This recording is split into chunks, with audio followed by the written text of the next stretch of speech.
right, everyone, let's go ahead and get started. Welcome to the SECAS Third Thursday Web Forum for August. I can't believe how fast this summer has flown by. This webinar is hosted by the Southeast Conservation Adaptation Strategy, or SECAS partnership, and we host it every third Thursday of the month right here at 10 a.m.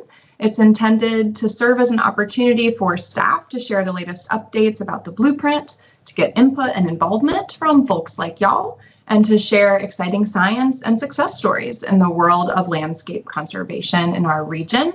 As always, I'm your host. I'm Hillary Morris, and I do blueprint user support and communications for SECAS.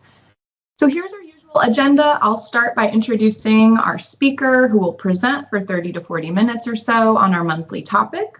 We'll have time for Q&A and discussion at the end, and then I will wrap up by previewing next month's webinar and sharing some updates from your SECAS staff.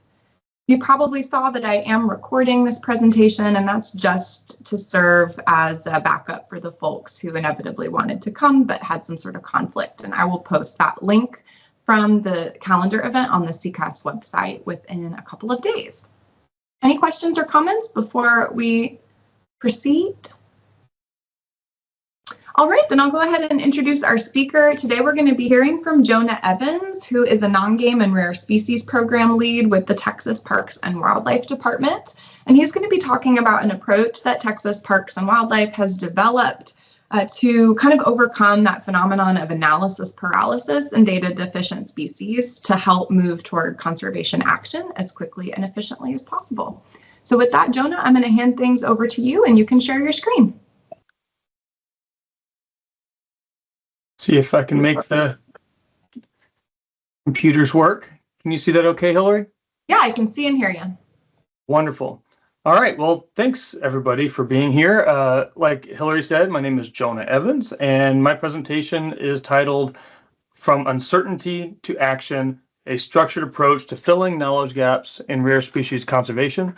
I think this is we have almost 40 people here. What I was going to say is if there's questions or comments during the presentation, Hillary, do you want people to put those in the chat? And if they're relevant, you can moderate them. I don't think I'll be able to see the chat while I'm presenting. Yeah, that's fine. Okay. Yeah, if you want to capture a thought in the chat, if it seems really timely, I might try to cut in. Otherwise, I'll hold. More than welcome. Yeah, I'm happy for this to be pretty casual, and interruptions don't bother me that much. So great. Well, I'm going to dive right in. So the mission of our program is to conserve and recover imperiled species and habitats through research, management, policy, and partnerships.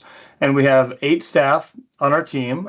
We have a bat specialist, Samantha Levers, a botanist, I'm not going to name everybody, but a conservation initiative specialist, herpetologist, brand new invertebrate biologist who started Monday, who's on this call, Hannah Gray, a mammal specialist, ornithologist, and plant community ecologist. And Hannah just raised her hand. I think she was just waving to say hi. So our team is responsible for non-game species, terrestrial species. Importantly, we do not work on game animals, fish, marine species, most aquatic invertebrates. We just don't have experts with fungi, lichens, and molds, etc. But just within the purview of the species we do operate, the non-game terrestrial species, we have over 75,000 described species in the state, close to 76,000 species. And that's just of herps, birds, invertebrates, plants. We're including a number of plant communities in that as well. And then terrestrial mammals, etc. And obviously our new invertebrate biologist has their hands full because the vast majority of the described species are invertebrates, with 68,875, plus or minus a couple thousand probably. And also we have an estimated undescribed 492,000 invertebrates in the state. So the invertebrate diversity is just absolutely overwhelming. Even without the invertebrates, though, it's a lot of species to try to grapple with and figure out what to do with. And so with over 76,000 species and a small team with statewide responsibilities, we hope to make, if we hope to make any meaningful progress, it's critical that we be very thoughtful in how we use our limited time and resources. So in the rest of this presentation, I'll be talking about some processes that we've developed that help us determine which species are SGCN, how do we spend our research funds, how do we track our progress towards conservation, and importantly, when should we shift our focus from research to conservation for different species? And then which conservation actions are likely to have the biggest impact for improving status. So our goal with each of these processes is to develop a system that is objective, transparent, reproducible, and also somewhat efficient.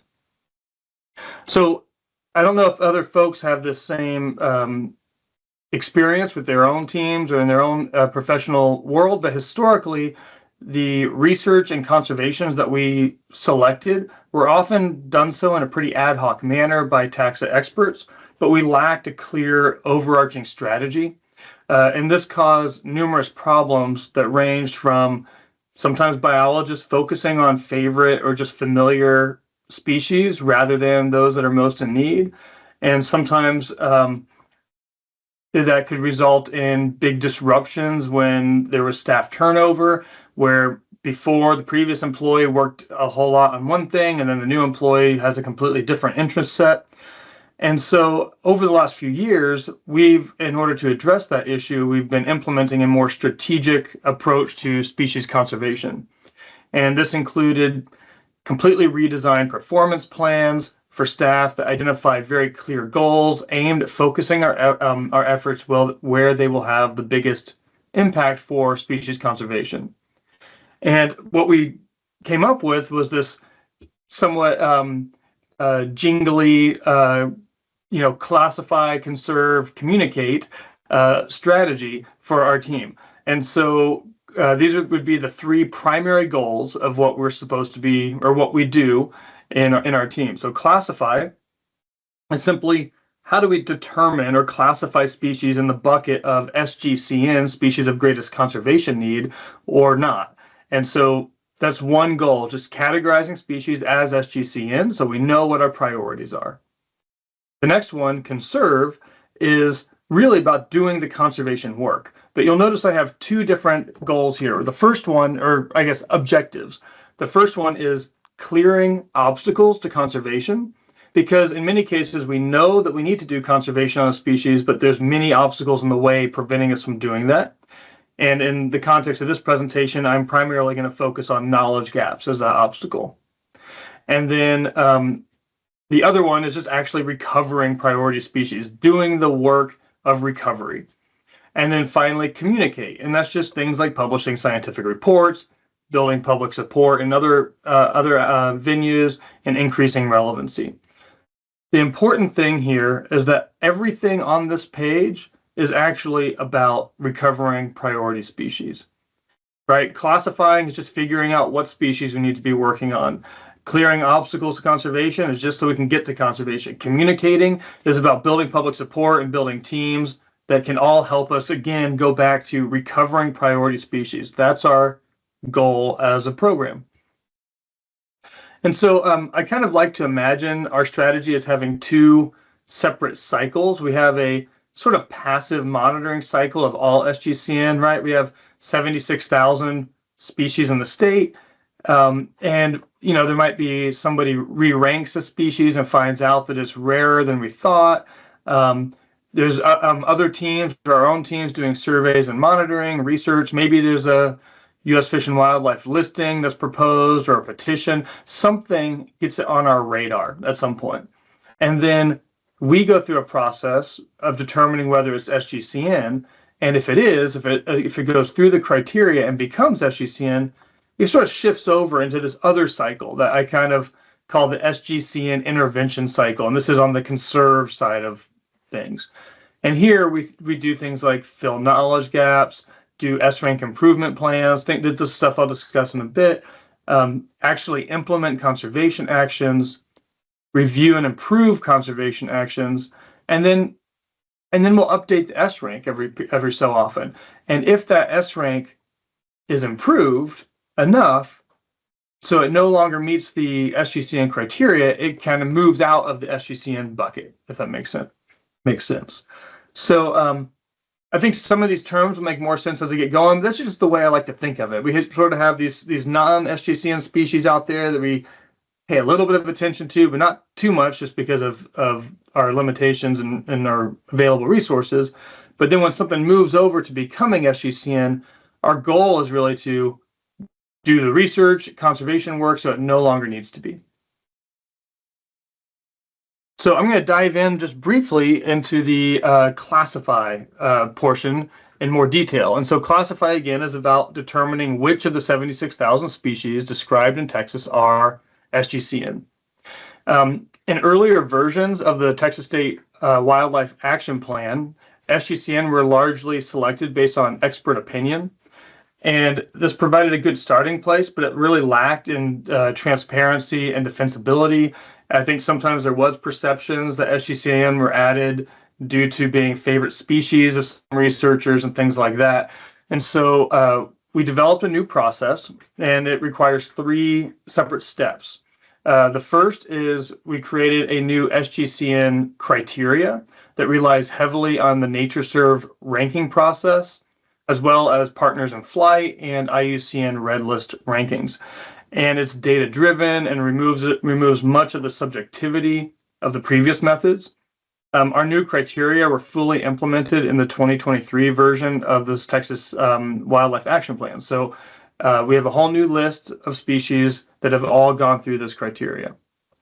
So second, for species where insufficient data exists to determine their status, we may conduct some research on ourselves or fund some different projects on status and trends, but we're really limited on the funding available for non-SGCN. Honestly, it's a bit of a gap in we have, once a species is SGCN, we can spend all this money researching it, but if it's not, we can't. So oftentimes we rely on going to conferences or other avenues to get to help us realize whether something needs to be assessed in more detail or ranked. And third, we'll review existing research efforts, literature reviews, attending conferences, etc. So for those of you who aren't familiar with the NatureServe ranking calculator, it essentially incorporates a big, long list of values that we enter into a calculator. This is my little calculator, and it's doing math here. So we put in data like range extent, area of occupancy, number of occurrences, population size, threats, trends, all this stuff that goes in there, and it kicks out a state rank for us. And we've through a fair bit of trial and error and reassessing, we created a SGCN criteria that's based heavily on this ranking process. So essentially, if it's more or less in the G1 to G3, that's the global rank, and the state 1 to state 3, or subnational rank, these are species that qualify to be added to our SGCN list. And if it is G4, 5, or extirpated, we usually remove those. So so that just gives you a rough idea of how the process works. The important thing to know is that our own state biologists are the ones that are entering in the data for the NatureServe state ranks. Right, so we plug all the data in, we vet it, and then it kicks out a rank that we use to determine if it's SGCN. Okay, so now moving on to the conserve section of our strategic plan here. And again, this is about recovering SGCN. However, like I said, the first goal under this, or the first objective under this goal, is to fill knowledge gaps. So for many SGCN, we have sufficient data to determine that they are rare and that they meet SGCN criteria, but they are lacking in critical information needed for conservation to occur. So for example, we might know that a species is declining, but we might have no idea why. Or we might not know anything about their life history, their needs, etc. And we might not know what conservation measures are effective in recovering the species. Can you translocate them, or do they not handle that well, right? What kind of management or habitat manipulations can help the species? So we've realized that knowledge gaps such as these are one of the most significant barriers that we have to conducting effective conservation work. The second objective here is to facilitate and conduct conservation actions, and this is done through direct land management, species translocations, right, like the stuff I just mentioned. So that we're actually conducting actual work. And so to simplify this process, we've started grouping our SGCN into two buckets. There's one we call data deficient and one we call conservation ready. So the data deficient bucket with data deficient SGCN are lacking critical information, but let me see, some limited conservation actions might be available for these species, but our primary focus for data deficient species is research. We really need to research and understand what is needed so that we can then begin doing conservation actions at large scale. Conversely, the conservation-ready species have been researched enough to determine what conservation measures will be effective. Yes, some research might still be needed, but in general, we are now going to focus on conservation. And why this is important is that in the past, we've often felt like we kind of get in the habit of doing research and really focus on research. And this helps us know when to say enough is enough. We need to change gears and really do the work to improve that species status. So we've gone through the process of assessing a lot of our species, and right now we have about 320 species identified as data deficient and about 38 identified as conservation ready. And the way we do this, I think has been really helpful for us. And I worked on this a lot with our herpetologist, Paul Crump, and kind of brainstormed a lot of ideas. And so the two of us ended up stumbling upon this process that has really been useful. And so what we did is we borrowed these 7 categories, loosely based on the U.S. Fish and Wildlife rapid assessment for the species status assessment process. And for each of these categories, we assigned a value of 1 to 5, with 1 being no knowledge and 5 being nearly completely understood. So, for example, for taxonomic clarity, let's say we pick a species X. There could be completely uncertain. All we have is a type specimen. We don't know anything about it. We don't know subspecies. We don't know anything. It could be some progress is made towards understanding, but significant uncertainties remain, or it could be stable with no specific concerns, etc. And so we have these descriptions. We've actually redone these and made a much more thorough, but we put a lot of effort into writing clear descriptions for each step for each of the different categories. And what this enables us to do is track how much knowledge we have for a species in each category.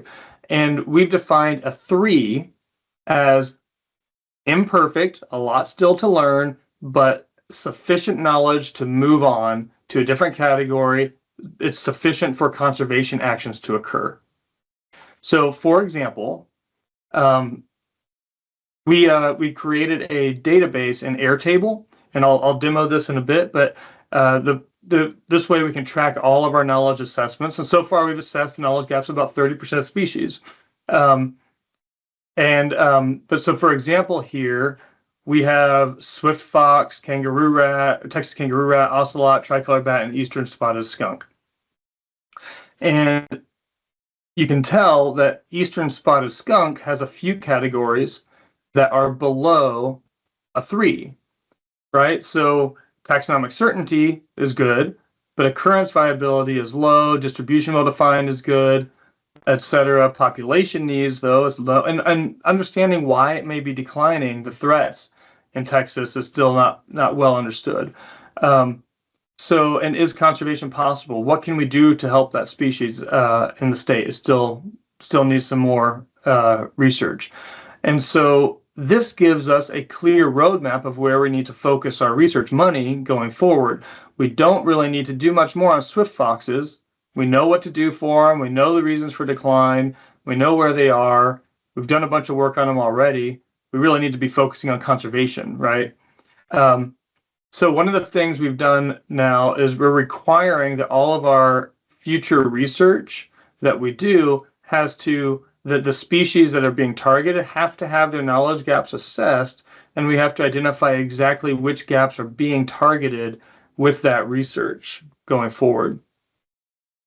So, if you imagine we discover a new species and there's nothing known about it at all, it would have ones all the way across. And honestly, that's quite common with some invertebrate species where someone has a description of it in a paper somewhere, but there's very little or nothing else. Maybe there's one specimen in a museum. So because it would take 2 steps in a category to get it to a 3. It would go from a 1 to a 2 and then a 2 to a 3 to reach conservation ready in all 7 categories. In total, that would be 14 steps to go from 0 knowledge to conservation ready. And what we've realized and estimated is getting a species from a 1 to a 2 or a 2 to a 3 in a single category generally costs us about, I mean, it could be $100,000 to $300,000, but it's generally one SWIG project where you fund a research project and someone goes out and gathers the data and you get sufficient information to move a category up one. And so what's neat about this is it gives us the ability to roughly estimate how much it would cost to get all of our data deficient species to conservation ready. And it also gives us the ability to look at a species across the board and say, okay, how much would it take to get this one across the over the finish line? And so for eastern spotted skunk here, we'd need to move occurrence viability from a 2 to a 3. That'd be one step. We need to move population needs from a 2 to a 3. That's another step. And threats known would have to go 2 steps. And then conservation possible would have to go 1 step. So that'd be 5 different knowledge gap steps that would need to be taken to fill all those knowledge gaps for that species. And the value there is it gives us an ability to know, okay, if say each of those projects is $200,000, and that's about $1 million of research that we would need to do to get that species, get the knowledge gaps filled that we need to know in order to feel that we're confident doing and focusing heavily on conservation actions. So the implementation of this process has resulted in several significant and somewhat surprise benefits. But first, it creates a roadmap for all of our future research needs. Our research is now clearly tied directly to addressing knowledge gaps that are serving as barriers to conservation. And we're also considering making the full knowledge gap assessments available to the public so other researchers and partners can see what our research needs are and they can all contribute. You know, if you have a grad student at a university who's looking for a project, they could pull this up and quickly identify what Parks and Wildlife's research priorities are. It also helps us transition from what in the past could feel like an endless research cycle to research for a purpose that stops when we're ready to conduct conservation. And it provides a meaningful way to track our progress as a program. We can now report that we filled X number of knowledge gaps this year and that X species were moved to conservation ready. And so one of the issues here is that in the past, like I'm trying to think about how we as a program and how other state programs report their progress each year. And it's very easy for us to report our effort. We wrote this many papers, we funded this many projects, we did this research, we collected this data, we gave this many presentations, we made a lot of effort. But it's really difficult to track our actual progress towards conservation. And so here, when we're on the research side of things, we have clear metrics that we can use to say that we are making real progress towards being able to do conservation work on these species. And then ultimately, what I'd like to say, be able to do at the end is say, we filled these knowledge gaps and this many species had S ranks improve, right? It was an S1 and now it's an S2. And this many species were removed from our SGCN list because they no longer qualify because of all the great conservation work we've done. Yeah, I guess it also communicates our needs to our partners and helps us maintain our focus through staff transition, things I've already mentioned before. I think, to me personally, one of the biggest and somewhat surprise benefits has actually been about team morale. And so I think in the past, it really did feel like we were kind of stuck in this endless research cycle and sometimes struggled to understand why it felt like we were making such little progress on conservation. But then once we quantified our data deficiencies, the reasons became crystal clear. We are really not ready to do conservation on a vast number of our species. And it also confirmed that we are making real progress. And so to me, that really improved our staff's sense of purpose, because even though we're sitting over here in the filling knowledge gap side of things, it's an important foundation that we need to lay in order to do conservation. We do have some species that are conservation ready, and we are doing work on those species, but the vast majority are data deficient. So this chart here, it just shows our progress that we made when we implemented this in the first year in FY22. We assessed about 170 species, 32 were conservation ready, and 138 were data deficient. And then in FY23, we've now assessed a total of 359 species. And then we are planning on incorporating all of this knowledge gap stuff into the 2025 State Wildlife Action Plan. And so as a program, we're making a big push right now to try to get a whole lot more of them assessed so that that can be, sort of a fundamental piece of our roadmap as far as the types of research that we do and our priorities for research going forward. Okay, so that's all on the clearing barriers to conservation side, right? Just doing what we need to do to fill knowledge gaps. But we have a whole other piece of this, which is what do we do once a species is conservation ready? And because we are relying heavily on the NatureServe ranking process to determine which species are SGCN, we realized that we could use that same tool to identify the pathways to recovering a species the fastest, essentially. So within the NatureServe calculator, you can adjust different variables and look and see what makes an impact on its S rank. And so we did a fair bit of experimentation here and came up with this idea that we call an S rank improvement plan. And essentially, it's just a clear plan on the most efficient, clearest path towards improving a species' S rank. And here's how this works. So here we have a few values entered for a species in the rank calculator. And what we found is if a species is near the boundary between categories, we may be able to have a large effect on its rank with relatively small cost. And so some factors have a very large impact on the rank, much larger than others. And so we can experiment with the tool, et cetera. And so on the left, we have the current rank of the species.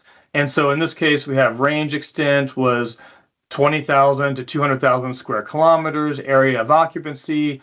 These are the values selected for this species currently.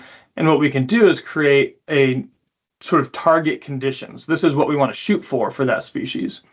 And so in this case, what we would like to do is improve the area of occupancy from 26 to 125 4-kilometer square grid cells to the next category. So if that species is currently 120 4-kilometer grid cells, all we would need to do is add 6 more 4-kilometer grid cells in order to reach that next threshold. Not that we would want to limit our conservation efforts to that, but it's just sort of identifying the opportunities for improving an S rank in the most efficient way we can. Same thing with number of occurrences. In this case, it's 21 to 80. We'd want to get it to 81 to 300. And then population size, maybe the species is unknown, and we're hoping that are expecting that it would be, some known value. But the idea here is that we can create a very clear path by experimenting with the S-rank calculator to figure out how to recover a species. So importantly, we believe this process can greatly improve our efficiency in SGCN conservation, and that it identifies clear, measurable, achievable goals that result in SGCN recovery. However, we also are well aware that this should not replace a actually tailored species recovery strategy or plan of some kind that is, very detailed. This is sort of a high level, quick and dirty guideline, guidepost for us to look at to say, okay, here's some opportunities for us to do that could help get that species off of the SGCN list or improve its S rank and get it off the list.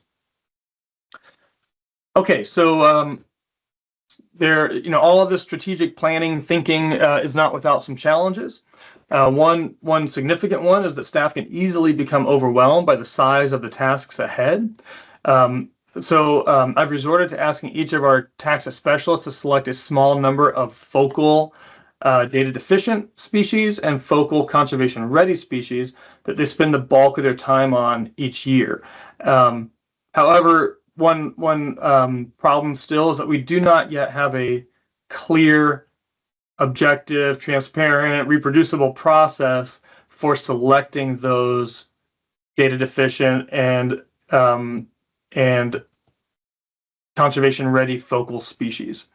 That process still remains driven by staff and species opportunities for conservation. And maybe their need, but we're hoping to work on that next. The other challenge is just that there's a number of significant bottlenecks created by this effort. I mean, conducting S ranks for a species is very time consuming. I mean, it can take multiple days to convene a team of people to work together to gather all the data that's needed, do the literature review, plug all the data into the system, and come out with a rank. So for one species, it can take quite a bit of time, and our staff have a lot of other things on their plate than just ranking species all the time. And so, I mean, and there's some cases where we have species where their S ranks are more than 20 years old, and that is just not acceptable and something that we're trying to find ways to work at updating on a more regular cycle. Yeah, and I think the other issue is just the vast majority of species are data deficient. And so conservation is really stymied by our just sheer profound lack of basic knowledge on the vast majority of our SGCN. I think it's likely to be, I think 90% is not, I don't even know if we could get to 90%. I think 90% is a pretty fair guess for the number of SGCN that are going to be data deficient for us. And then staff capacity is also limiting progress on conservation-ready species. Our conservation-ready focal species are right now just a very small percentage of our SGCN, but for one biologist, we have one herpetologist. How many species can they work on and actually make conservation progress? I mean, conservation work, actually improving the status of the species, is extremely difficult. It takes years of partnership building, gaining access to properties, fundraising. I mean, there's all kinds of stuff that goes into it. And so I've told our staff that we should probably think about 2 to 3 species a year. And even that, it might be decades before a species is improved to the point where it can be delisted. So that's another challenge that we faced. And then just general funding limitations. This is always a good opportunity to make a plug for the Recovering America's Wildlife Act. We were extremely close a couple of years ago, and right now we're really hoping that still hopeful, but progress on that front has somewhat waned, I think, and I'm just hoping that we can count on that, because we desperately need a massive level up on resources to really start making any sort of meaningful progress here. I think so. Right now, my team has 57 active research projects, and roughly about 15 are added each year. I think we're we're somewhere around $12 to $13 million of funded research. And when you rattle off those numbers, it sounds like a lot, but then when you look at the size of the mountain ahead of us, you realize it's somewhat small steps here. So as far as the focal species that we've selected, they are, this is what we've selected for data deficient species in the last fiscal year, just a handful of species. And these are subject to change and stuff, but these are the data deficient focal species that our staff are trying to do research on to fill those knowledge gaps so we can get them to conservation ready as soon as possible. And then we have our conservation ready SGCN. Importantly, invertebrates and plants have not selected any conservation ready SGCN because the scale of the diversity in those taxa groups is requiring their attention and focus primarily on actually, on the filling knowledge gap side of things. So they're really focused on filling the knowledge gaps, classifying SGCN, things like that in this current fiscal year. And then maybe in the next upcoming years, we'll start adding some conservation ready species to the list. So Hillary, that is the presentation that I have, but I also have the Airtable document with all of our species ranks in that. And so I'm happy to answer questions now if people have questions on the process, how it's working, what we're thinking about next, etc. And then I'm also happy to demo some of that the Airtable document that we have with all of our knowledge gap assessment in it. That's awesome. Yeah, fantastic presentation. Thank you so much, Jonah. I think let's start with a few questions from the chat and we'll kind of see where the discussion goes. I love the idea of a live demo if folks have gotten an opportunity to get most of their questions answered. So first a question from Jane. You described that you used a new process to update your SGCN list, moving away from the more expert-driven approach. And she was asking, how was your new list that was based on the NatureServe criteria different from the previous list that was based on expert judgment? Yeah, so our list before was 1,295 species, and our current list after doing that process is 1,129 species. So it went down by about 100 species, but it's not just subtracting those species, right? Other ones were added too. So there was a fair bit of change in it, but not it wasn't overwhelming. I think it helped with certain species that and honestly, like with resources as limited as they are, it makes a lot of sense to, even if it's a few that come off, we don't need to be spending our time doing research and conservation work on the wrong species. So, right.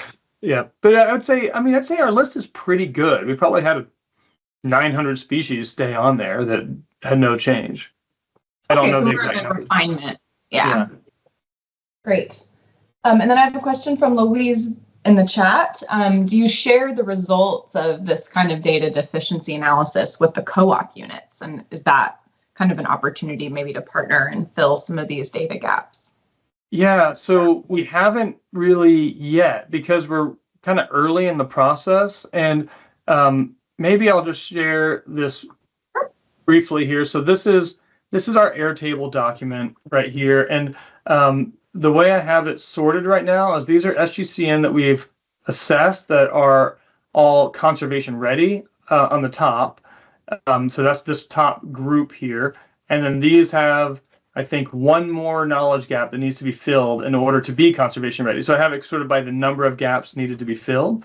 And then if I scroll over here, you can see, so these are all data deficient. And you'll see that some of these were what we were calling quick assessments.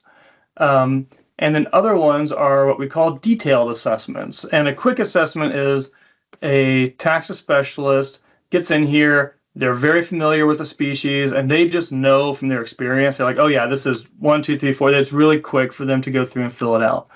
Then there's other ones that are, we might do a very thorough detailed assessment on. So, for example, in some cases, our ornithologist really likes to gather lots of data. She creates a little worksheet on every single one that she does. And so here we have, taxonomic certainty. She actually explains notes on each one, distribution, and then she includes, range maps. And she actually goes to some length to really document her work. And that's ultimately what we'd like to move towards at some point, because what we don't want to do is release a public list and then have a bunch of people arguing over whether that's a 2 or a 3 or a 1 or whatever. And so we haven't yet gotten to a point where we're comfortable sharing it broadly, but we're really trying hard to get to that. Awesome. A question from Blake. So when one of your newly described species, probably an invertebrate, gets added to the list, and that would be zeros across the board for your knowledge if it's newly described, how do you kind of handle the fact that since it's a newly described species, you don't really know whether it's rare or not? You don't know whether it's worthy of SGCN status or whether it's just not surveyed enough. It's hard to start down the SGCN road with all these newly described species. 100%. So we are only doing this for species that are categorized as SGCN, where we have enough information to know that they pass the SGCN criteria, and we know that they are either rare or declining, etc. But that criteria does not say if we don't know it's SGCN, right? So that 495,000 or 492,000 predicted invertebrates that are undescribed, just because you describe a species, we don't know enough, right? So we have to know enough to say it's SGCN before we do this. So it's probably rare to have one that has made that step. I think I was using that for illustrative purposes. And I just looked it up. We do have here. I'll share this again. We have a handful here that have a lot of knowledge gaps need to be filled, but none of them are ones all the way across the board, right? These are the ones that have been assessed that are the most data deficient. And you can see I have this field here on the right. This is knowledge gaps needed. So these have 9 knowledge gaps needed to be filled still before they can be conservation ready. That's helpful. Thanks. Yep. So let's see, some other questions in the chat. Could you use habitat guilds or another similar grouping approach to guide the selection of your focal species? Kind of the example that species that rely on more imperiled habitats presumably might need more attention.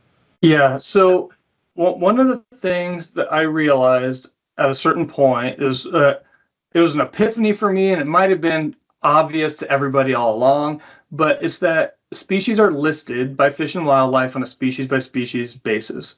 From a research perspective, we really need to be doing research and understanding species status on a species level basis.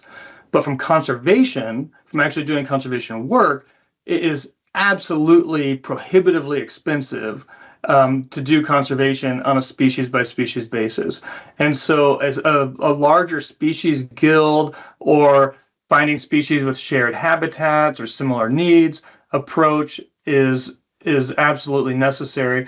There's a document so up in the Northeast, the At-Risk Species Program for U.S. Fish and Wildlife created a document that I really like, where they did that. They created their priority conservation groups, and it would be things like pine forest warblers or something, and it would be 8 different species that are in that group that all need similar processes to help conserve them. And yeah, we really need to work in that direction. But this is really like a giant data management problem, right? It's just so many species, so much information, so little information. Like trying to make sense of this, it's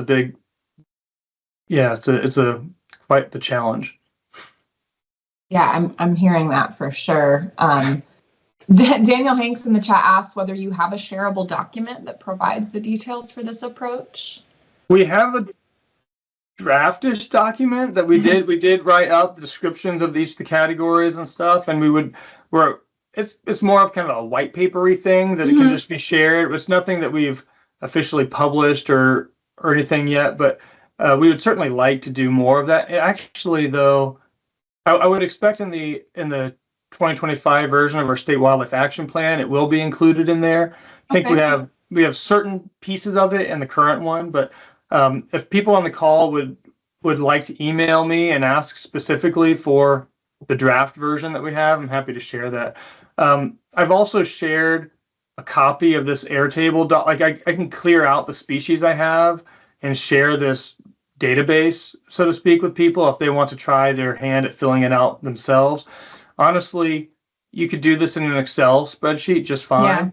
Yeah. But I will say, one of the things that I plan to do, what I have realized is that there needs to be a related table here that documents changes in knowledge gaps or knowledge level. And essentially, if we're going to track our progress on here, if I just got into the species and I said, okay, well, we filled this one, let's make it a 3, I don't have any way of knowing why did we do that? What year did we do that? What went into that? What research went into it, et cetera? And so to me, that's a really important piece of the puzzle, is being able to carefully track the progress we made each year. And we could actually say, you could put in, well, you just moved this one from a 2 to a 3, and it was due to this research project that was funded by this. And we could really kind of try to get better at tracking that. So you couldn't do that in Excel. You can do that in Airtable. It does allow some related table database functions. Cool. But I haven't quite built it into this system yet. That makes a lot of sense, though, that you'd need to plan for how you're going to do the change analysis and that progress over time piece. Cool to know that Airtable has that functionality. Yeah, that's kind of the whole selling point of Airtable. It's pretty neat. Cool. I've never played with it before. So definitely lots of kudos in the chat. Jonah, I should say, if you wouldn't mind dropping your email in the chat so that anybody who might want to reach out to you for that draft white paper link to the empty Airtable could do that. So plenty of kudos in the chat for you. Someone is bringing up the impacts of climate change. Given that this process could take a long time, climate change might be kind of working at cross purposes with a lot of your efforts. Have you considered accelerating conservation by broadening your approach to focus on the recovery of ecosystems that are in decline, almost as you showed with the plant communities rather than individuals? Yeah. So we talked about that briefly, about sort of the conservation efforts need to happen at that level, but we are the rare species program, and a lot of the selling point of the existence of our program is preventing the need for listing, and in that process, preventing burdensome federal regulations from impacting landowners in the state. And so that selling point really cuts across the whole political spectrum. People understand that, and so if we don't take that really targeted species level approach, especially in response to petitions and listing stuff, that'd probably be a disservice to us. But I agree. At a certain point, you have to have some real honest conversations with yourself about the resources that we have available, and when you should try to rethink how what you can do to really be effective on a large scale. Got it. One last question in the chat, and then I'll open the floor and see if anybody else has anything else they want to ask. Haley is asking about whether you share your SGCN data with neighboring states. I know it's kind of early in the process, but just thinking about kind of facilitating more consistent and aligned SGCN decisions across boundaries. So we're happy to share our SGCN criteria, right? The process we have for determining SGCN, but it's kind of every state's business to determine how they want to do it themselves. I would love it to be more consistent across states. I do feel like the approach we're taking is solving a lot of problems that our list had in the past, but it is coming at a significant additional level of work, right? Trying to do all these rankings for species and to determine status in a way. It's more work doing it this way. So If other states ask for it, we're happy to share it. It is published in our SWAP right now, but we're certainly not pushing it on anybody either. Great. Okay, sounds good. So we've got probably 2 or 3 more minutes that we could spend on questions. So if someone has a burning question they'd like to drop into the chat, or you can shoot your hand up and take yourself off mute, we can do it that way.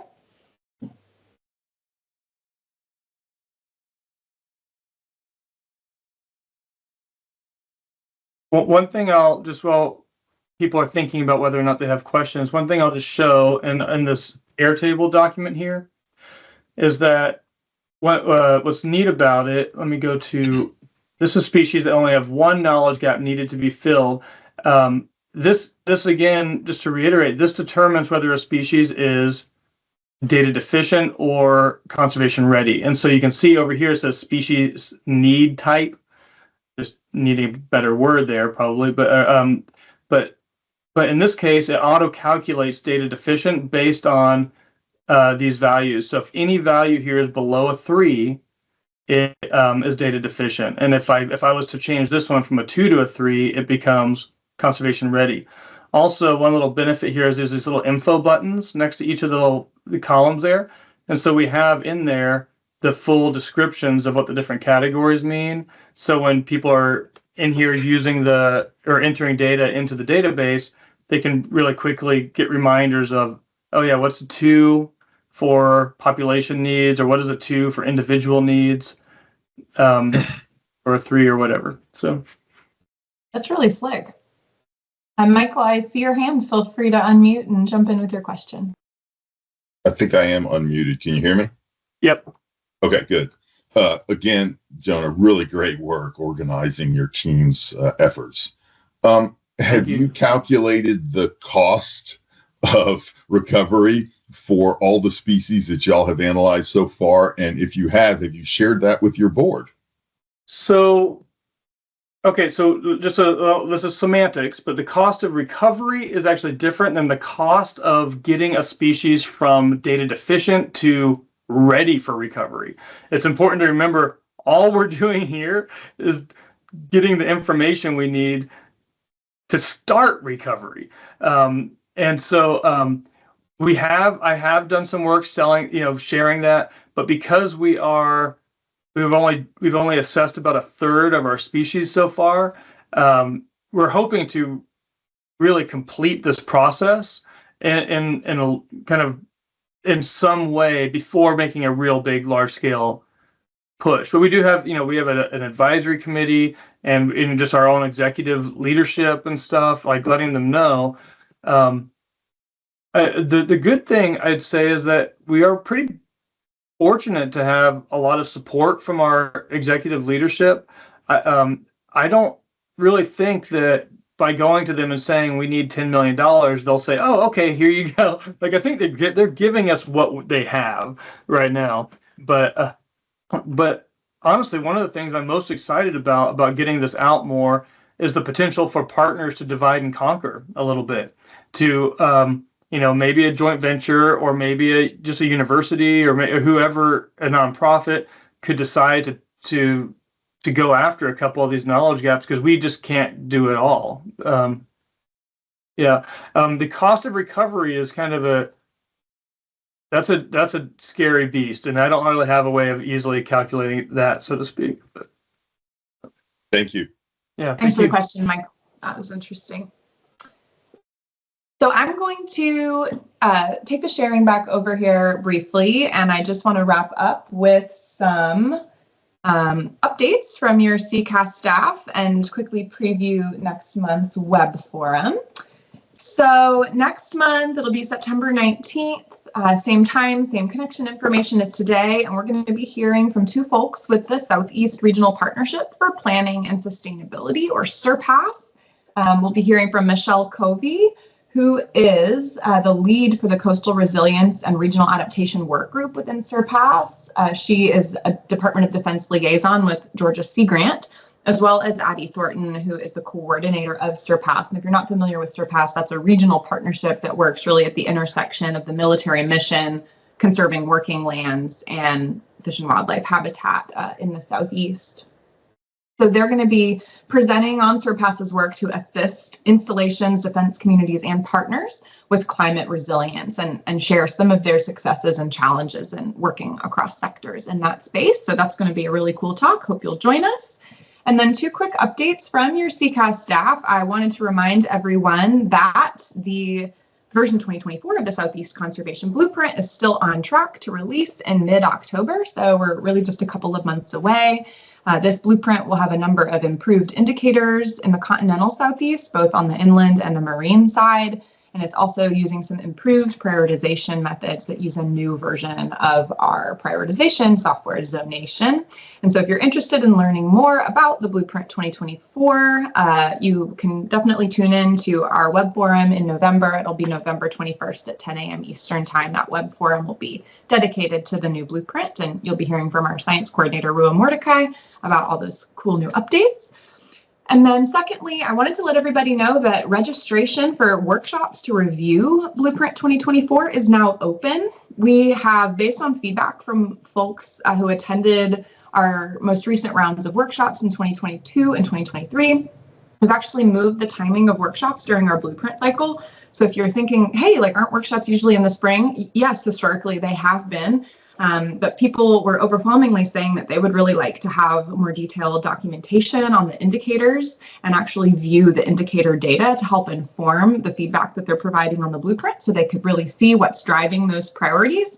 And so the best way to make that happen is to have the workshops after the blueprint is released so that you have all that data and documentation at your fingertips. So this year we're going to be holding workshops in late October and early November. We'll have 13 workshops via Zoom. Each will be an hour and a half long, and you'll have 2 chances to review absolutely every part of the SECAS geography, including the inland, continental, the marine, continental, and the US Caribbean. So there's a replicate of each area so that you could have multiple opportunities based on what works for your schedule. And I think Kayla is going to drop into the link a link into the chat for the workshop page where you can register.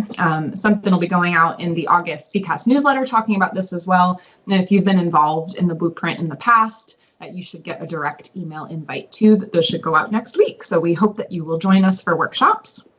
And then I just wanted to wrap up with how to get involved in SECAS.